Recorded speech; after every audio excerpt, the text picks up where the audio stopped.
এই শীতে সব রকম সবজি দিয়ে এই খিচুড়িটি রান্না না করলে অনেক বেশি মিস করে ফেলবেন। শীতের সময় যেহেতু নানান রকম সবজি বের হয়, তো এই সব রকম সবজি দিয়ে এই খিচুড়িটা কিন্তু অনেক বেশি ভালো লাগে। শীতের সকালে বা দুপুরে ভর্তা, মাংস যেকোনো কিছুর সাথেই কিন্তু এই খিচুড়িটা অনেক বেশি ভালো লাগে। আর যেহেতু এখানে সব রকম সবজি দেওয়া আছে, তো এটা কিন্তু অনেক বেশি পুষ্টিকর আর খেতে কিন্তু অনেক বেশি মজার। আজকে এই মজাদার এই নরম সব রকম সবজি দিয়ে খিচুড়িটা আপনাদের সাথে শেয়ার করব। আমি কিন্তু অনেক কিছুর সাথে আমি কিন্তু নানান রকম আইটেমের সাথে এই খিচুড়িটা শেয়ার করেছিলাম। তো প্রথমে এখানে আমি সব রকম সবজি নিয়েছি। এখানে কিন্তু ফুলকপি, গাজর, বরবটি, সিম, তারপরে এখানে আমি মটরশুঁটি, আলু, আপনাদের পছন্দের মতো সবজিগুলো নিয়ে নিতে পারেন।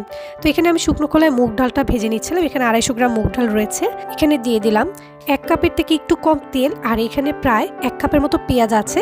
আর সাথে কিন্তু আমি লবণটাও দিয়ে দিয়েছিলাম আর ভেজে নিচ্ছিলাম পেঁয়াজটা। আর এখানে কিন্তু আমি মুগ ডালের সাথে দিয়ে দিলাম 1 কেজি পোলার চাল, আর এখানে 1/2 কেজি ভাতের চাল রয়েছে। আমি এখানে চিকন যে ভাতের চাল সেটা নিয়েছি, আর 1/2 কেজি মসুর ডাল। তো এই সব কিছু আমি ভালো মতো মিক্স করে নেব। নিয়ে খুব ভালো মতো চালটাকে আমি ধুয়ে নেব। আপনারা চাইলে এখানে আরও অনেক রকমের ডাল অ্যাড করতে পারেন, তবে আমি জাস্ট এই দুটো ডালই অ্যাড করেছি। আপনারা এখানে চাইলে বুটের ডাল বা অ্যাঙ্কার ডাল, অনেক কিছু ডাল রয়েছে, সেগুলোও দিতে পারেন। তো আমি ভালো মতো মিক্স করে এটাকে সুন্দরভাবে ধুয়ে নিচ্ছি। প্রায় অনেকবার ধোয়ার পর আমি কিছুক্ষণ এই চালটাকে ভিজিয়ে নেব, যাতে করে আমার খিচুড়িটা হওয়ার খুব তাড়াতাড়ি হয়ে যায়। আর সবজিটা আপনারা আপনাদের পছন্দ অনুযায়ী যে কোনো সবজি আপনারা নিয়ে নিতে পারেন, তবে শীতে যেহেতু নানান রকম ফুলকপি, বাঁধাকপি সব কিছু বের হয়, সব কিছু দিয়ে দিতে পারেন। তো চালটাকে আমি ধুয়ে নিচ্ছি, আর এই পর্যায়ে আমার মশলাটাও কিন্তু আমি ভাজা ভাজা করে নিচ্ছি পেঁয়াজটাকে। তো এই দেখুন, এটা কিন্তু হচ্ছিল। আর এখানে আমি পেঁয়াজের মধ্যে এখন নানা রকম মশলা দিয়ে দিব। এখানে আমি তেজপাতা দিয়েছি, গোটা এলাচ আর দারচিনি দিয়ে দিয়েছিলাম। আর ভর্তার জন্য আমি রেডি করছিলাম শুকনো মরিচ আর এখানে নানান রকম আইটেম। তো এরপর যখন পেঁয়াজটা একটু কালার চলে আসবে, এখানে দিয়ে দিব প্রায় 1/3 কাপের মতো আদা রসুন পেস্ট। আমার কিন্তু অনেক বেশি কোয়ান্টিটি ছিল, তাই আমি বাড়িয়ে এনেছি। আপনাদের কোয়ান্টিটি অনুসারে আপনারা মশলাগুলো দিয়ে দিবেন। এরপর সামান্য একটু পানি দিয়ে দিলাম, যাতে করে না পুড়ে যায়, আর খুব ভালো মতো কষিয়ে নিচ্ছি। আর এই পর্যায়ে আমি দিয়ে দেব জিরে বাটা। এখানে জিরে বাটা দিলাম 2 টেবিল চামচ, আর গরম মশলা দিলাম 1 টেবিল চামচের মতো। আর এখানে দিয়ে দেবো 2 চা চামচের মতো ধনিয়া গুঁড়া। ধনিয়া গুঁড়াটা দিলে টেস্ট অনেক ভালো লাগে, আর যাদের না পছন্দ চাইলে স্কিপ করতে পারেন খিচুড়িতে। তো ভালো মতো দিয়ে মশলাটা আমি কষিয়ে নিচ্ছি। একটু সময় নিয়ে মশলাটা কষানো লাগবে। আর হলুদ দিয়ে দিব এখানে 3 চামচের মতো। আর মরিচটা একটু কমিয়ে দিব, যেহেতু এটা খিচুড়ি, তো আমি 2 চামচের মতো মরিচ দিয়েছি। আপনারা চাইলে একটু বাড়িয়ে নিতে পারেন। তো ভালো মতো একটু সময় নিয়ে মশলাটা কষিয়ে নিচ্ছি। মশলাটা কিছুক্ষণ কষানোর পর এরকম কিন্তু উপরে তেল চলে আসছে, আর কালারটাও কিন্তু চেঞ্জ হয়ে আসছে। তো এই পর্যায়ে আমার কেটে রাখা সবজিগুলো আমি সবগুলো দিয়ে দিব। সামান্য একটু পানি দিয়ে দিলাম মশলাটায়। আর আমি এখানে সব রকম সবজিগুলো দিয়ে দিব। আমার কিন্তু বেশ অনেকখানি সবজি নিয়েছি, আর যেহেতু এটা সবজি খিচুড়ি, একটু বেশি হলেই ভালো লাগে। তো ভালো মতো সবজিগুলো দিয়ে আমি একটু কষিয়ে নেব সামান্য সময় ধরে।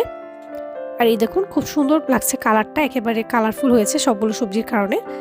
আর যখন সবজিটা একটু রান্না হয়ে আসবে, জাস্ট একটু কষানো হয়ে আসবে, তখন কিন্তু আমি চাল ডালগুলো অ্যাড করে দেব। আর এই দেখুন, এই সময় কিন্তু সবজিটা আমার কষানো হয়ে গিয়েছে। একটু ঢেকে দিলাম সময় নিয়ে একটু রান্না করার জন্য। তারপর আমি দিয়ে দেব চাল আর ডালের মিশ্রণগুলো।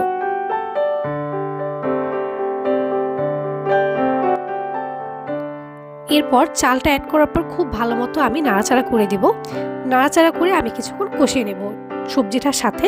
আর একেবারে পরে আমি ঢাকনা দিয়ে ঢেকে দেব। এই দেখুন, দেখতে কতটা ভালো লাগছে। আর এই পর্যায়ে আমি 3টা বড় সাইজের টমেটো এরকম কিউব করে কেটে দিয়ে দিলাম। আর দেখুন, দেখতে কতটা কালারফুল লাগছে। আর এটা কিন্তু খেতে অনেক বেশি মজার আর অনেক বেশি হেলদি।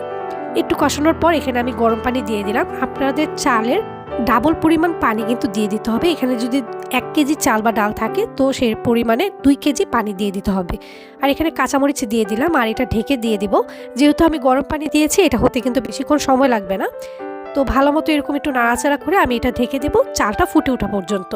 আর এই দেখুন, একটু যখন পানিটা লেভেল হয়ে আসবে, তখন কিন্তু চুলার আঁচটা কমিয়ে আমি একেবারে ঢেকে দিব সেদ্ধ হওয়া পর্যন্ত। আর এই খিচুড়িটা কিন্তু একেবারে ভুনা খিচুড়ি না, হালকা একটু মাখা খিচুড়ি, হালকা একটু নরম, তবে একেবারে ল্যাটকা খিচুড়িও না। আর এই সময় কিন্তু প্রায় আমার চালটা একটু ফুটে আসছে। আমি এখন ঢাকনা দিয়ে একেবারে ওয়েট করব চালটা পুরোপুরি হয়ে যাওয়া পর্যন্ত। আর এই দেখুন, সবজিগুলোও কিন্তু একেবারে সেদ্ধ হয়ে গিয়েছে, আর কাঁচামরিচ দেওয়াতে ফ্লেভারটা অনেক বেশি ভালো আসছিল। এরপর খুব সুন্দরভাবে একটু নাড়াচাড়া করে ঢেকে দেবো চালটা একেবারে হয়ে যাওয়ার পর্যন্ত। আর কিছুক্ষণ পর আমি তুলে কিন্তু দেখেছি চালটা পুরোপুরি হয়ে গিয়েছে, আর আমার খিচুড়িটাও কিন্তু একেবারে রেডি। আমি আরেকটু নাড়াচাড়া করে ওপর পাশটাও দিয়ে দিলাম।